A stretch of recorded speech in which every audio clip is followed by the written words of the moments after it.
Ang susunod na programa ay rated PG. Patnubay at gabay ng magulang ay kailangan sa mga batang manonood.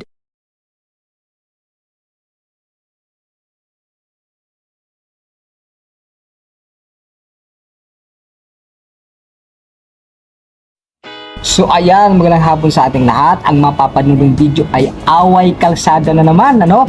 Dalawang riders ang nagsuntukan. Tingnan natin, mapapanood sa video kung sino ang bihado at kung sino ang panalo. Ito ay nangyari sa Lapu-Lapu, kaya panoorin ito. At bago yan, ay credit muna sa tunay na nagmamayari ng video na to.